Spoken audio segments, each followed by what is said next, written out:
أعوذ بالله السميع العلي العظيم من الشيطان اللعين الرجيم بسم الله الرحمن الرحيم الحمد لله الذي هدانا لهذا وما كنا لنهتدي لولا أن هدانا الله لقد جاءت رسل ربنا بالحق الصلاة والسلام على صاحب الدين والإسلام والحل والحرام والركن والمقام والصلاة والصيام والسجود والقيام والشريعة والأحكام والحجة والبرهان والمحبة والعرفان والحق والبيان والكتاب والقرآن سيدنا ونبينا وشفيعنا ومولانا ومولى الثقلين جد الحسن والحسين أبي القاسم محمد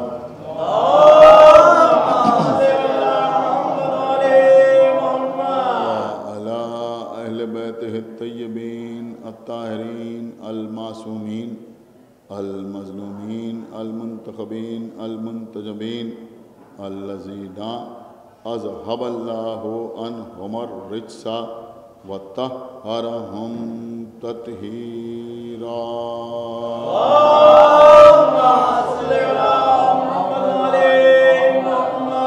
رحمة الله على أعدائهم وقتلتهم وغاصبي حقوقهم ومنكري فضائلهم ومصائبهم أجمعين من الآن إلى يوم الدين اللهم عذبهم عذابا يستغيث منه أهل النار آمين رب العالمين أما بعد فقد قال الله سبحانه تبارك وتعالى في كتابه المجيد وفرقانه الحميد وقوله الحق بسم الله الرحمن الرحيم إن الله وملائكته يصلون على النبي يا أيها الذين آمنوا صلوا عليه وسلموا تسلیما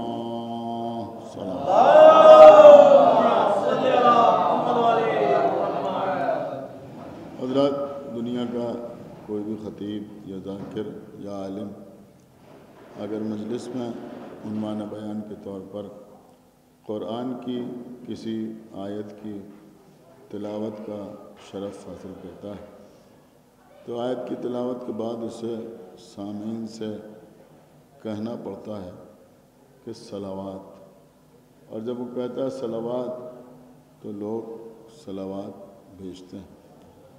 لیکن آج میں نے آپ کے سامنے قرآن کی جس آیت کو سرنامہ سخن کے طور پر پڑھنے کا شرف حاصل کیا ہے، اس آیت کی خصوصیت یہ ہے کہ کسی موقع پر کہیں کسی محفل میں، کسی مجلس میں یا بعد نماز یا کسی بھی جگہ پر اگر اس آیت کی تلاوت کی جائے تو مومنین بغیر کسی گزارش کے خود بخود صلوات پڑھتے ہیں۔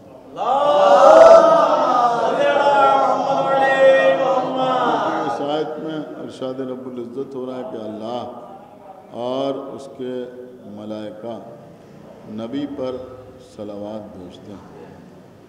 اے ایمان لانے والوں، تم بھی نبی پر اس طرح سے صلوات بھیجو جیسا صلوات بھیجنے کا طریقہ ہے۔ عزیزوں، اگر آپ غور فرمائیں تو ہم الحمدللہ دن میں 5 مرتبہ نماز پڑھتے ہیں، یا ہم نماز پڑھ کر اللہ پر یا اللہ کے رسول پر یا اللہ اور رسول کے دین پر یا کسی اور پر کوئی احسان نہیں کرتے، بلکہ حقیقت یہ ہے کہ نماز ہم پر فرض ہے، ہم پر واجب ہے، لہذا ہم نماز پڑھتے ہیں۔ فجر کی نماز ہو، ظہر کی نماز ہو، عصر کی ہو، مغرب کی ہو، عشاء کی ہو، عزیز ہمارے اور آپ کے چوتھے امام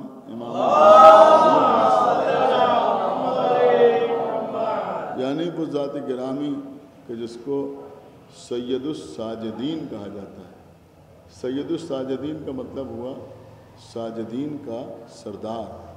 ساجدین جو ہیں یہ ساجد کی جمع ہے۔ ساجد کا مطلب ہوتا ہے سجدہ کرنے والا، یعنی جو سجدہ کرنے والا ہو اسے ساجد کہا جاتا ہے، اور جس کو سجدہ کیا جائے اسے مسجود کہا جاتا ہے۔ تو ایک ہو سجدہ کرنے والا تو وہ ساجد کہلائے گا، اور اگر بہت سے سجدہ کرنے والے ہوں تو انہیں ساجدین کہا جائے گا۔ تو ہمارے چوتھے امام کا لقب ہے سید الساجدین، یعنی ساجدین کے سردار۔ تو اب ظاہر سی بات ہے کہ ساجدین کے سردار کا مطلب یہ نہیں ہوا کہ امام کے زمانے میں یا امام کے سامنے جو سجدہ کرنے والے تھے امام ان کے سردار ہیں، بلکہ اول روز سے روز قیامت تک جتنے سجدہ کرنے والے ہیں ان کے سردار کو امام زین العابدین اور سید الساجدین کہتے ہیں۔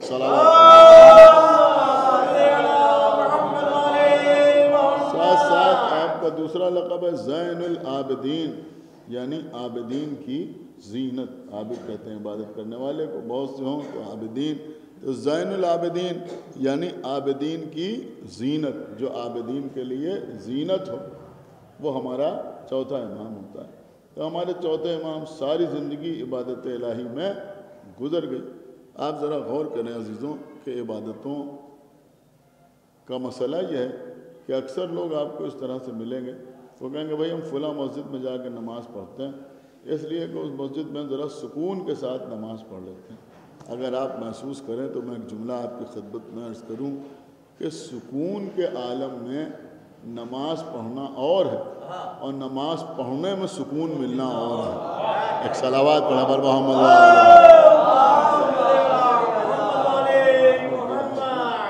بھائی اس مسجد میں پنکھا چلتا ہے، اس مسجد میں اے سی لگا ہے، اس مسجد میں بہترین مصلی ہیں، اس مسجد میں انتظام ہے، اہتمام ہے، ہم وہاں جا کے نماز پڑھتے ہیں تو بڑے آرام سے نماز پڑھ لیتے ہیں، سکون سے نماز پڑھ لیتے ہیں۔ لیکن یہاں ہمارے چوتھے امام کا عالم یہ ہے کہ قید خانہ شام، زندان شام، ذرا توجہ فرمائیں، زندان شام، قید خانہ شام۔ قید خانہ شام میں امام کیا فرما رہے ہیں کہ شکر کا سجدہ ادا کر رہے ہیں، اور شکر کا سجدہ ادا کرتے ہوئے کہتے ہیں پروردگار تیرا شکر ہے کہ تو نے عبادت کے لیے یہ گوشہ تنہائی عطا کیا ہے۔ یعنی ایسے قید خانے میں جہاں ایک روایت یہ ہے کہ دن بھر دھوپ پڑتی تھی، رات میں اوس پڑتی تھی، ایک روایت یہ ہے کہ ایسا تاریک قید خانہ تھا، اندھیرا قید خانہ تھا، جہاں یہی نہیں معلوم ہوتا تھا کہ کب دن ہوا اور کب رات ہو گئی، کیونکہ 1 سال سے زیادہ کے عرصے تک قید خانے میں حرم نے وقت گزارا۔ لہذا ہو سکتا ہے کبھی ایسے قید خانے میں رکھا گیا ہو جس پہ چھت نہ ہو، جہاں دن بھر دھوپ پڑتی ہو، رات میں اوس پڑتی ہو، اور کبھی ایسے تاریک قید خانے میں رکھا گیا جہاں یہی نہیں معلوم ہوتا تھا کہ کب دن ہوا اور کب رات ہو گئی۔ تو ایسے قید خانے میں امام کہہ رہے ہیں پروردگار تیرا شکر ہے کہ تو نے عبادت کے لیے یہ گوشہ تنہائی عطا کیا ہے۔ اب وہ امام ہے۔ اب ہمارے چوتھے امام سے کسی نے سوال کیا، اور چند لوگوں کے سامنے سوال کیا، اور سوال کیا کیا بلکہ سوالات کیے۔ میں سمجھتا ہوں جتنی کتابیں، دیکھیے بار بار میں یہ بات آپ حضرات کے سامنے عرض کرتا رہتا ہوں کہ تھوڑا سا وقت مذہبی مطالعے کے لیے ضرور نکالیے، اور کم سے کم کچھ نہ پڑھیے تو کم سے کم ائمہ طاہرین کی سوانح عمری پر مبنی جو کتابیں ہیں، یعنی ان کی بایوگرافی کے سلسلے کی جو کتابیں ہیں، کم سے کم ان کو ضرور پڑھیے، تو اس میں بہت سی چیزیں آپ کو معلوم ہوں گی۔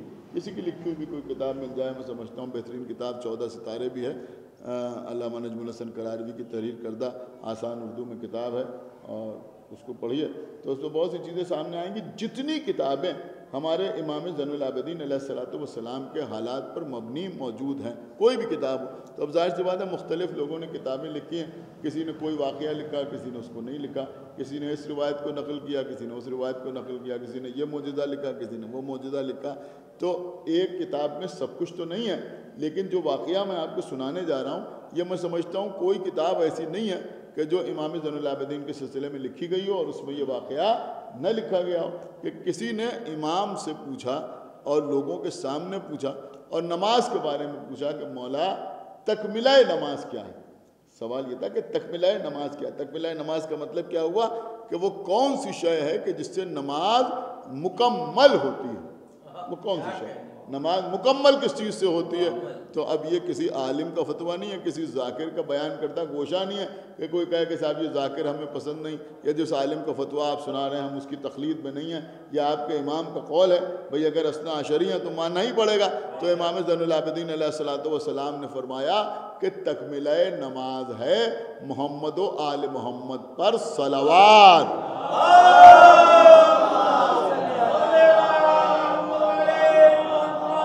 پڑھیے تو صلوات ایک بآواز بلند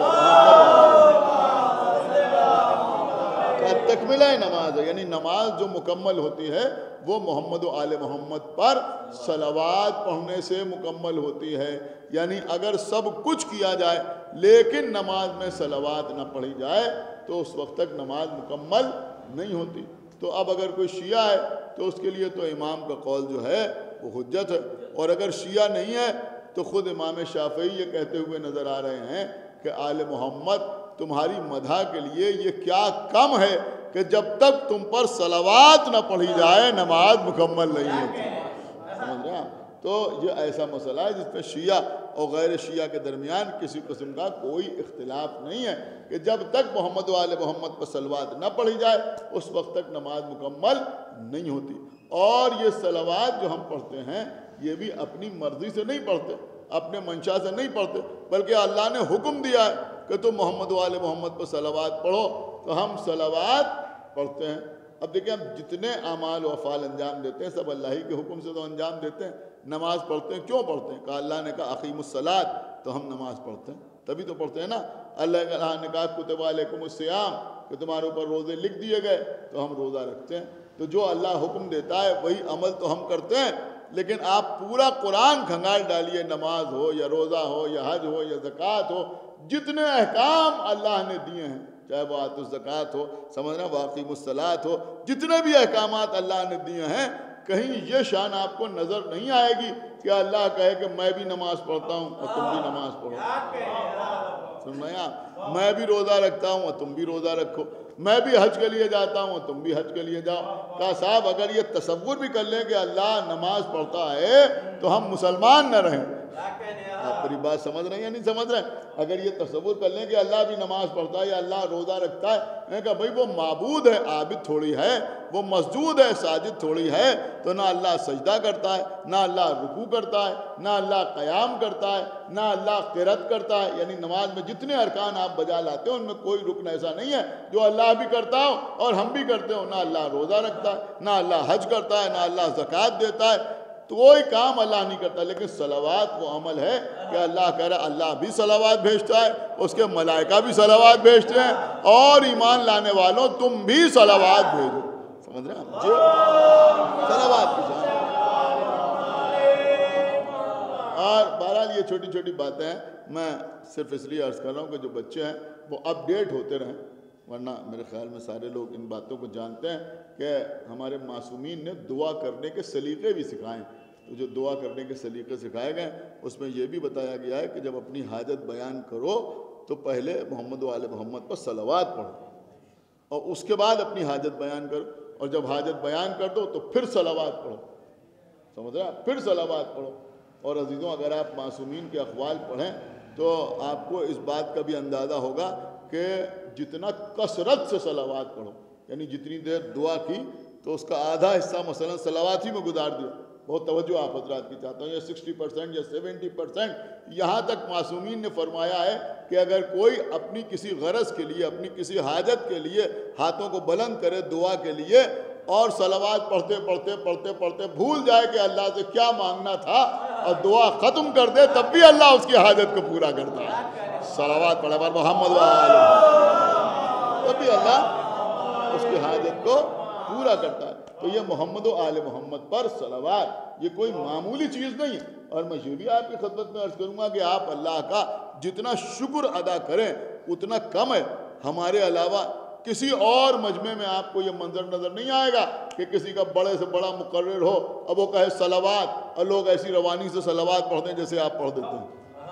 یہ بہت چھوٹی سی بات ہے، لیکن میرے خیال میں آپ نے محسوس نہیں کیا کہ کہیں اور وہ خود ہی صلوات پڑھنے لگتے ہیں، ورنہ ایسا نہیں ہوتا کہ لوگ اسی طرح صلوات پڑھیں جیسے آپ صلوات پڑھتے ہیں، لیکن ہمارے یہاں بچہ صلوات پڑھنا جانتا ہے، بچہ صلوات پڑھنا جانتا ہے۔ اب سنیے عزیزو، کتاب کا نام ہے صواعق محرقہ۔ صواعق محرقہ کتاب جو ہے یہ شیخ صدوق کی یا شیخ مفید کی لکھی ہوئی کتاب نہیں ہے، بلکہ ہماری مخالفت میں لکھی ہوئی کتاب، یعنی دشمن کی کتاب ہے، عقائد شیعہ پر ضرب کاری ہے۔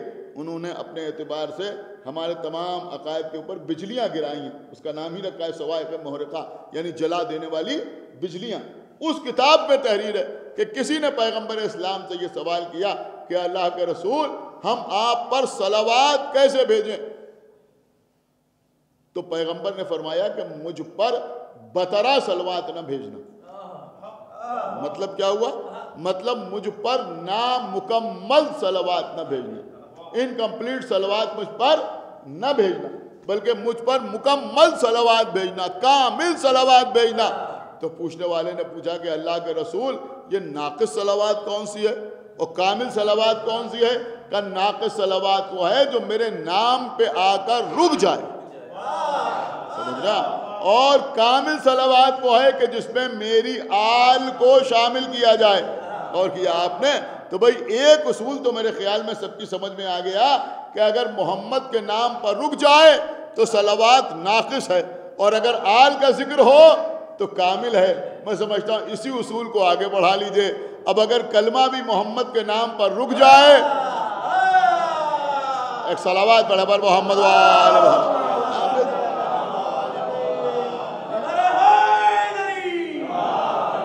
اسی سے ساری باتیں ہماری سمجھ میں آتی ہیں نہیں آتی کہ بھائی اللہ نے کہا ہے کہ نبی پر صلوات بھیجو، اور ہماری صلوات اس وقت تک مکمل نہیں ہوتی جب تک نبی کے ساتھ ان کی آل کو شامل نہ کیا جائے۔ تو نبی نے فرمایا کہ بھائی مجھ پر نامکمل صلوات نہ بھیجنا، مجھ پر ناقص صلوات نہ بھیجنا، بلکہ میرے نام کے ساتھ ساتھ میری آل کا تذکرہ کرنا، میری آل کا تذکرہ کرنا۔ یہ کسی شیعہ مولوی نے نہیں کہا ہے، بلکہ اللہ کے رسول نے کہا، جن کا کلمہ پڑھے بغیر کوئی مسلمان نہیں ہوتا، انہوں نے فرمایا۔ تو اب پیغمبر کیا فرما رہے ہیں؟ پیغمبر فرما رہے ہیں مجھ پر ناقص صلوات نہ بھیجنا۔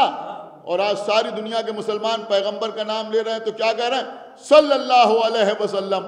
آپ مجھے بتائیں، ہمیں کوئی چڑ نہیں ہے، لیکن آپ مجھے بتائیں کہ یہ پیغمبر کے حکم کی خلاف ورزی ہے یا نہیں ہے؟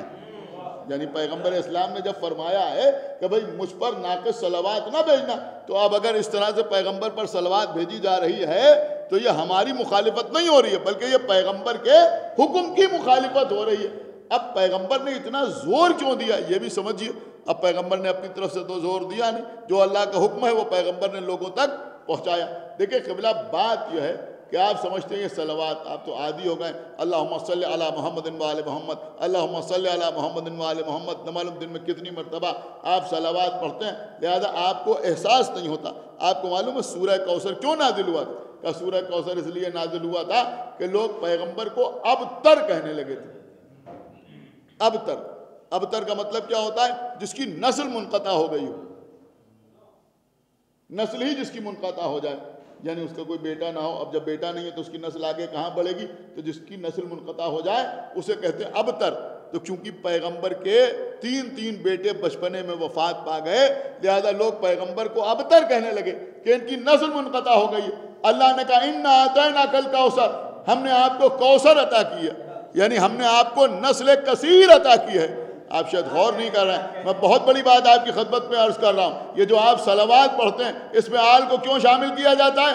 اللہم صلی علی محمد و آل محمد۔ یہ صلوات میں آل محمد نہیں کہا جاتا، پیغمبر کو ابتر کہنے والوں کے رخسار پر تماچا لگایا جاتا ہے۔ ایک صلوات پڑھے پر محمد و آل محمد۔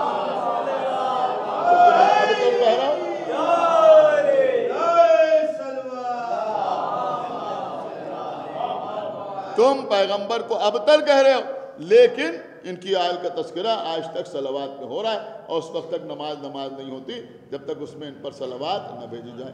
اب عزیزوں، لوگ ہم کو کہتے ہیں کہ صاحب شیعہ نے تعزیہ اٹھایا، انہوں نے کہا یہ بدعت ہے، علم اٹھایا، کہا یہ بدعت ہے۔ بہت توجہ آپ حضرات کی چاہتا ہوں۔ فرش اعضا بچھائے، انہوں نے کہا یہ بدعت ہے.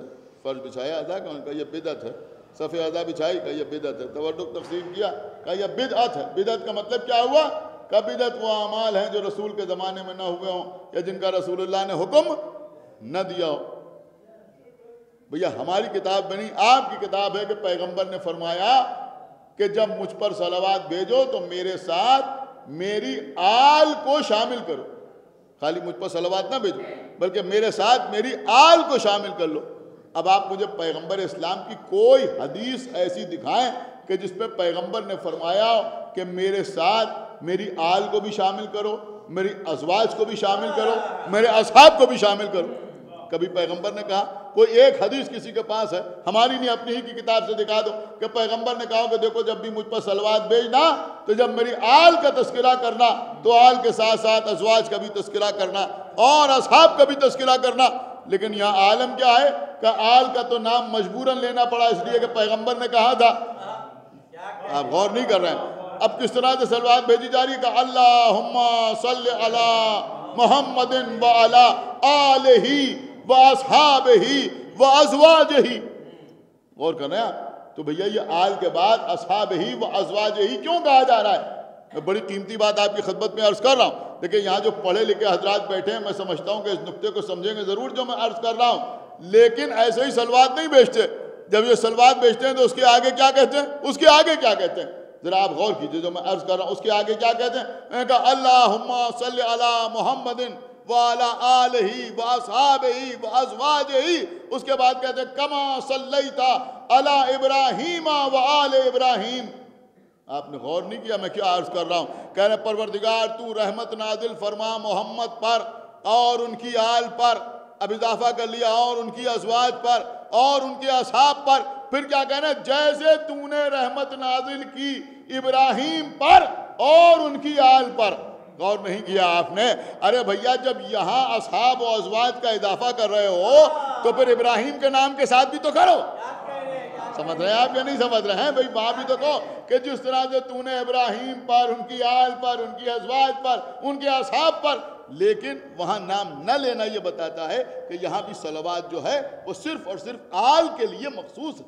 آل کے علاوہ کسی اور کے لیے صلوات نہیں ہے، نہ اصحاب کے لیے ہے اور نہ ازواج کے لیے ہے. اچھا ایک طرف دوسری بات وہ یہ کہ جب آپ آل کے فضائل بیان کریں تو انہوں نے کہا بے شک آل محمد کی محبت کے بغیر، آل محمد کی محبت کے بغیر نماز قبول نہیں، روزہ قبول نہیں، حج قبول نہیں، کوئی جنت پہ نہیں جا سکتا، کوئی جہنم سے نہیں بچ سکتا. لیکن ہم نے پوچھا آل محمد کون ہے؟ تو انہوں نے کہا ساری امت جو ہے وہ آل میں شامل، اصحاب بھی آل میں شامل ہیں اور ازواج بھی آل میں شامل ہیں اور پنجتن بھی آل میں شامل ہیں. کتابوں پر کتابیں لکھ ڈالی لوگوں نے اسی موضوع کے اوپر کہ اہل بیت میں یہ بھی شامل ہے، وہ بھی شامل ہے، وہ بھی شامل ہے، وہ بھی شامل ہے، وہ بھی شامل. تو بھیا ایک طرف تو لکھ رہا ہوں کہ یہ سب آل میں شامل ہیں. دیکھیے بالکل لاجیکل بات ہے جو میں آپ کی خدمت میں عرض کر رہا ہوں. ایک طرف تو لکھ رہے ہیں کہ یہ سب آل میں شامل ہیں اور جب صلوات پڑھ رہے ہیں تو اس پہ کیا کہہ رہے ہیں؟ وَعَلَىٰ آلِهِ وَأَزْوَاجِهِ وَأَصْحَابِهِ. آپ مجھے بتائیں کہ جب ازواج اور اصحاب آل میں شامل ہیں تو پھر یہ الگ سے نام لینے کی ضرورت کیا ہے؟ بھئی جب آل کہہ دیا تو اسی میں ازواج بھی آ گئی اور اسی میں اصحاب بھی آ گئے، تو پھر یہ الگ سے کہنے کی ضرورت کیا ہے کہ اور اصحاب پر اور ازواج پر؟ یہ آپ کا اور کہنا بتا رہا ہے کہ آپ بھی خوب سمجھتے ہیں کہ یہ اور ہے وہ اور ہے. صلوات پڑھا بر محمد وآل محمد. اچھی طرح سمجھ یہ اور ہے.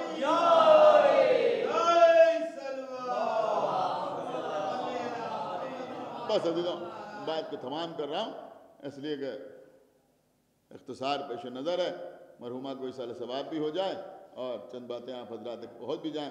بس ایک بات آخر میں آپ کی خدمت میں عرض کروں اور میں بات کو تمام کر دوں. ذرا آپ اس آیت کے اوپر غور کیجئے، بہت توجہ کے ساتھ اس آیت کو پڑھیے. خداوند عالم کیا کہہ رہا ہے؟ ان اللہ وملائکتہ یصلون علی النبی. یہی تو ہے نا. آج بھی یہاں آپ نے اگر جماعت سے نماز پڑھی ہوگی تو نماز پڑھانے کے بعد امام جماعت جب مصافحہ جب کر لیتے ہیں تو اس کے بعد کبھی کبھی امام جماعت اور کبھی کوئی اور بزرگ اس آیت کی تلاوت کرتا ہے اور جب تلاوت کرتا ہے تو سب صلوات پڑھتے ہیں. پڑھے لکھے لوگ بیٹھے ہوئے، میرے خیال میں اتنی بات تو آپ خود ہی سمجھ سکتے ہیں کہ اس آیت میں محمد کا نام نہیں یہ ہے، ان اللہ و ملائکتہ یصلون علی نبی، نبی ہے نا، لیکن جب آپ صلوات بھیجتے ہیں تو کیسے صلوات بھیجتے ہیں؟ کیسے صلوات بھیجتے ہیں؟ کوئی ایسے صلوات بھیجتا ہے اللہم صلی علی النبی و آل نبی، ایسے کوئی بھیجتا ہے؟ یعنی ایسے صلوات نہیں بھیجتے. پھر کیا کہ پیغمبر کا نام لے کر صلوات بھیجتے.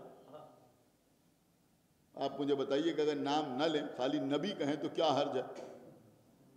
1,24,000 انبیاء دنیا میں آئے، اگر نبی کہیں گے تو ہمارے نبی بھی اس پہ شامل ہوں گے اور باقی سب بھی اسی میں شامل ہوں گے، تو فائدہ ہی ہوگا، نقصان تو ہوگا نہیں. پھر آدم پر بھی صلوات ہوگی، نوح پر بھی ہوگی، ابراہیم پر بھی ہوگی، موسیٰ پر بھی ہوگی، عیسیٰ پر بھی ہوگی، سب پہ صلوات ہو جائے گی. یہ نام لینے کی ضرورت کیا ہے؟ یہ محمد کیوں کہا آپ نے؟ محمد اللہم صلی علی محمد و آل محمد، اللہ نے تو کہا نبی پر صلوات بھیجو، یہ آپ محمد کیوں کہہ رہے ہیں؟ اس کا صرف ایک جواب ہے. آپ کو پتا ہے جواب کیا ہے؟ کہ جواب یہ ہے کہ اللہ نے تو کہا. لیکن اب آپ کے مطلب کی بات عرض کر رہا ہوں کہ اللہ نے تو کہا کہ نبی پر صلوات بھیجو. ہمیں معلوم ہے کہ سب سے بڑا نبی کون ہے؟ غور نہیں کیا آپ نے بھی؟ ہمیں معلوم ہے نا کہ سب سے بڑا نبی کون ہے. تو جب ہمیں معلوم ہے کہ سب سے بڑا نبی کون ہے تو پھر اب ہم اس نبی کا نام لے کر صلوات بھیجتے ہیں. اس لیے نام لے کے صلوات بھیجتے ہیں کہ ہمیں معلوم ہے کہ سب سے بڑا نبی کون ہے. تو اللہ نے کہا نبی پر صلوات بھیجو. ہمیں پتہ ہے کہ سب سے بڑا نبی کون ہے تو ہم نبی کا نام لے کے صلوات بھیجتے ہیں. اسی قرآن میں اللہ نے کہا جھوٹوں پر لعنت، اسی قرآن میں اللہ نے کہا ظالموں پر لعنت.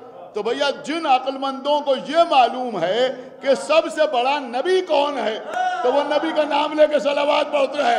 انہیں یہ بھی معلوم ہے کہ سب سے بڑا ظالم کون ہے، سب سے بڑا جھوٹا کون ہے. صلوات پڑھیں بر محمد. یہ بھی جانتے ہیں.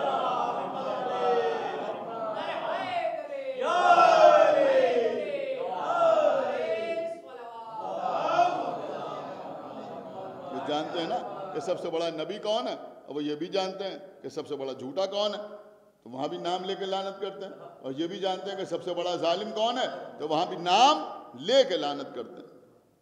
دیکھیے قبلہ، ہر چیز کا ایک موقع اور محل ضرور ہوتا ہے، اس سے دنیا میں کوئی انکار نہیں کر سکتا.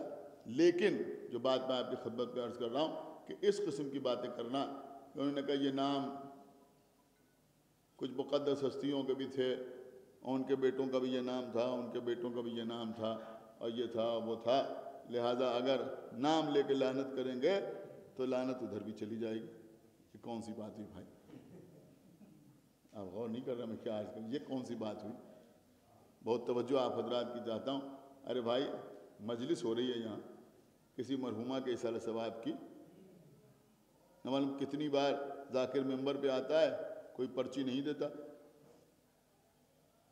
کہ اس نام پر سورہ فاتحہ پڑھوا دیجیے گا. تو کوئی بھی ذاکر ہو وہ کہتا ہے ایک بار سورہ حمد 3 مرتبہ سورہ اخلاص کی تلاوت فرما کر مرحومہ کی روح کو اصالہ ثواب کر دیں. تو کیا کسی اور مرحومہ تک بات پہنچ جاتی ہے؟ اب غور نہیں کرنا میں کیا عرض کر رہا ہوں. ایک صلوات اور پڑھے بر محمد و آل محمد. کسی اور مرحومہ تک بات پہنچ جاتی ہے. یا مثلا ہمارے مرحوم کا جو نام ہوتا ہے تو وہ نام ایک ہی تھوڑی ہوتا ہے، نہ معلوم کتنے لوگوں کا وہی نام ہوتا ہے. اگر آپ اپنے ابا کا نام لیں تو نہ معلوم دنیا میں کتنے شیعہ ایسے ہوں گے جن کا وہی نام ہوگا، اور نہ معلوم کتنے شیعہ ایسے ہوں گے کہ ان کی ولدیت بھی وہی ہوگی جو آپ کے مثلا مرحوم والد کی ہے یا والدہ کی ہے. تو جو بھی نام ٹکرا جاتے ہیں تو کیا سورہ فاتحہ کہیں سے کہیں اور پہنچ جاتا ہے؟ انہوں نے کہا نہیں ایسے نہیں پہنچتا. پھر پہنچے کہا جہاں ہم پہنچانا چاہتے ہیں وہیں پہنچے گا. کیوں پہنچے گا؟ بہت توجہ آپ حضرات کی چاہتا ہوں. کیوں پہنچے گا؟ کہ بھائی اس لیے پہنچے گا کہ ہم نے تو خالی نام لیا ہے، اللہ تو نیتوں سے واقف ہے نا. سمجھ رہے ہیں آپ یا نہیں سمجھ رہے؟ اللہ تو نیتوں سے واقف ہے. تو بھیا جب سورہ فاتحہ حقدار تک پہنچتا ہے تو پھر لعنت بھی حقدار ہی تک پہنچتی ہے. لعنت بھی حقدار ہی تک پہنچتی ہے. اچھا پھر دوسری بات یہ ہے، دیکھیں بات کو سمجھیے جو میں عرض کر رہا ہوں کہ آپ لعنت کرتے ہیں، آپ نے یہ نام لے کے لعنت کیا، وہ نام لے کے لعنت کی، وہ نام لے کے لعنت کی. اب لوگ پریشان، انہوں نے کہا صاحب دیکھیے یہ ان کا بھی نام تھا اور ان کا بھی نام تھا، ان کا بھی نام تھا، وہ مقدس نام، اور ائمہ کی اولادوں میں بھی یہ نام پائے جاتے ہیں. حالانکہ یہ سب تحقیق طلب موضوعات ہیں، باقاعدہ سمجھ رہے ہیں آپ، اس میں بہت اختلافات ہیں، بہت کنٹروورسیز ہیں، لیکن لوگ کہہ دیتے ہیں، انہوں نے کہا بھائی وہاں بھی یہ نام تھے، وہاں بھی، چلیے اگر مان بھی لیا کہ وہاں یہ نام تھے، یہ نام تھے، یہ نام تھے، ساری باتیں آپ کی مان لیں، تب بھی میں ایک بات آپ کی خدمت میں عرض کر رہا ہوں کہ بھائی جب ہم لعنت کرتے ہیں نام لے کے، توجہ چاہتا ہوں آپ حضرات کی، جب ہم نام لے کے لعنت کرتے ہیں تو یہ لعنت کس کے ذریعے پہنچتی ہے؟ آپ غور نہیں کر رہے، میں کیا عرض کر رہا ہوں؟ یہ جو آپ صلوات پڑھتے ہیں یہ بھی کس کے ذریعے پہنچتی ہے؟ اللہم صلی علی محمد و آل محمد۔ اس کا مطلب یہ ہوا کہ جو آپ صلوات پڑھتے ہیں تو وہ صلوات بھی تو اللہ ہی کے ذریعے آل محمد تک پہنچتی ہے یا نہیں؟ یہ ڈائریکٹ پہنچ جاتی ہے۔ انہوں نے کہا نہیں بھی اللہ کے ذریعے ہی تو پہنچتی ہے، یہ اللہم کہنے کا مطلب یہی ہوا نا؟ ہاں یہی مطلب ہوا۔ بہت توجہ آپ حضرات کی۔ تو جیسے صلوات اللہ کے ذریعے پہنچتی ہے، ایسے ہی لعنت بھی اللہ کے ذریعے پہنچتی ہے، لعنت بھی اللہ ہی کے ذریعے پہنچتی ہے۔ اب جب ہم لعنت کرتے ہیں، دیکھیں اگر یہ جملہ آپ نے نہ محسوس کیا تو پوری مجلس میں کچھ بھی محسوس نہ کیا کہ جب ہم نام لے کے لعنت کرتے ہیں تو جب ہمارے مخالفین سمجھ جاتے ہیں کہ ہماری نیت کیا ہے تو اللہ نہ سمجھے گا کہ ہماری نیت کیا ہے۔ صلوات پڑھے بل محمد۔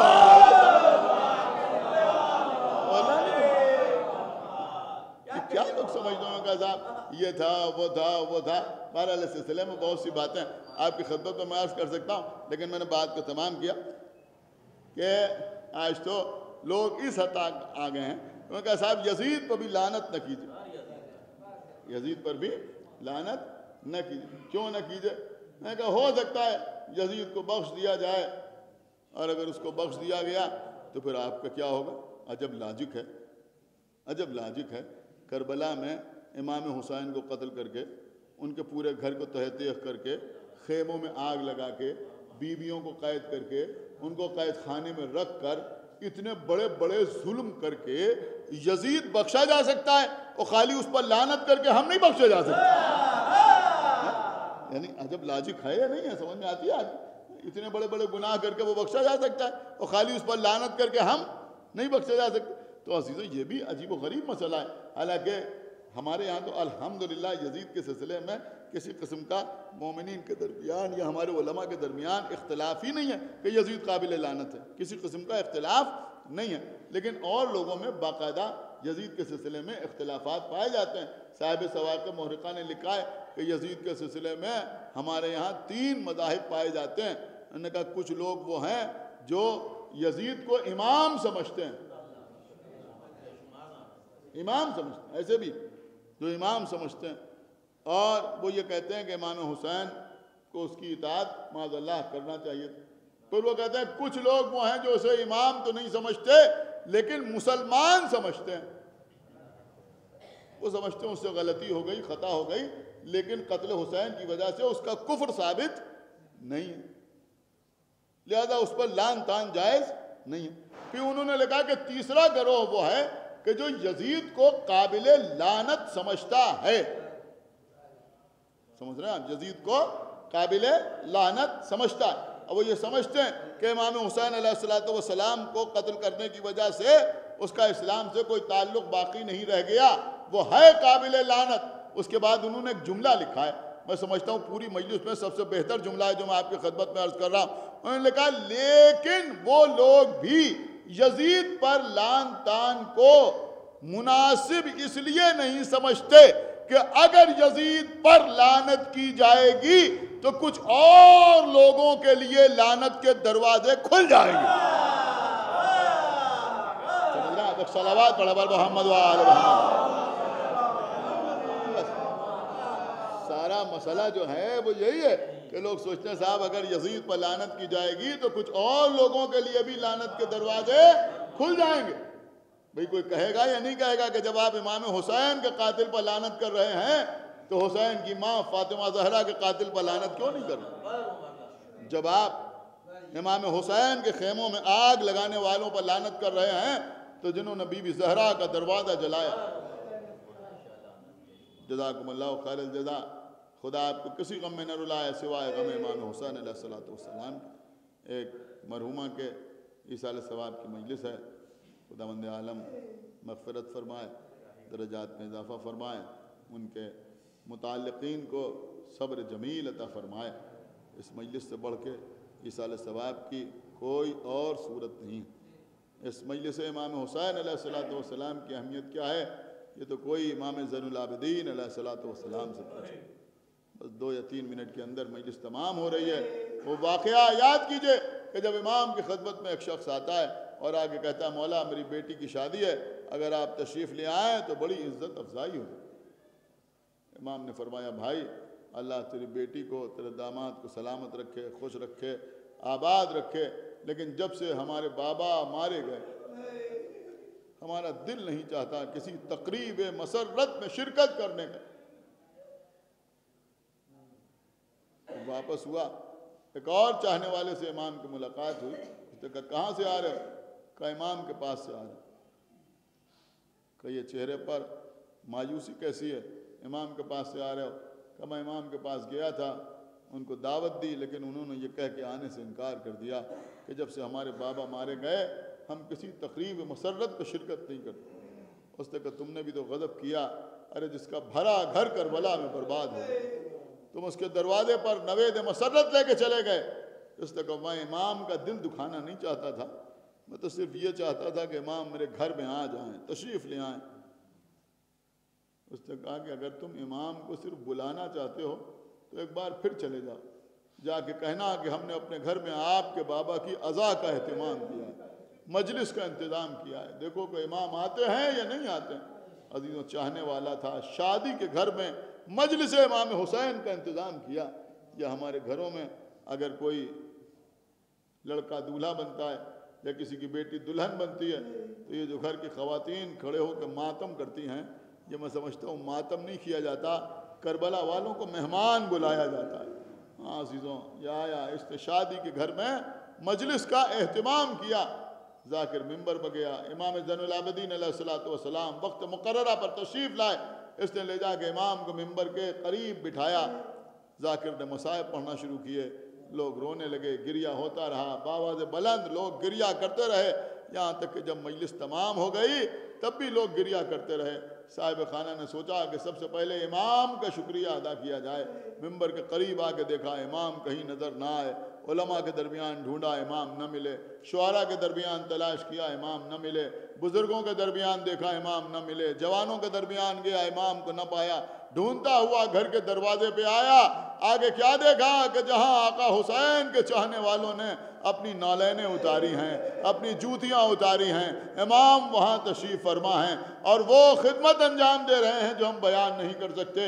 اس نے آگے بڑھ کے قدموں پر سر رکھ دیا کہ مولا یہ میرا کام تھا، یہ آپ کا کام نہیں تھا۔ امام نے اٹھا کے سینے سے لگایا، نہیں بھائی نہیں، گھر کسی کا بھی ہو لیکن جب کوئی ہمارے بابا کی مجلس میں آتا ہے تو وہ مہمان ہمارا ہوتا ہے، اس لیے کہ وہ ہم پر احسان کرنے کے لیے آتا ہے، وہ اس پر رونے کے لیے آتا ہے جس پر رونے والوں کو کربلا میں رونے نہ دیا گیا۔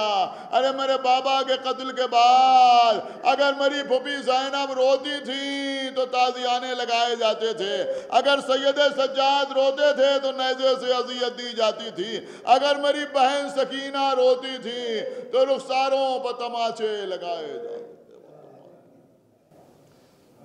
اور دیگر جو واسطہ محمد وآل محمد کا ہماری اس عبادت کو قبول فرما، اور دیگر جو واسطہ محمد وآل محمد کے تمام حاضرین مجلس اور بانیان مجلس کے دلی مقاصد تکمیل فرما، اور دیگر جو واسطہ محمد وآل محمد کا ہم کو اعمال صالحہ کی توفیق عنایت فرما، ہمارے عقائد کو صحیح و سالم رکھ، ہم جب تک زندہ رہیں آل محمد کی محبت اور ان کے دشمنوں کی عداوت پہ زندہ رہیں، اور دنیا سے جائیں تو یہ دونوں عظیم ترین نعمتیں اپنے ساتھ لے کے جائیں۔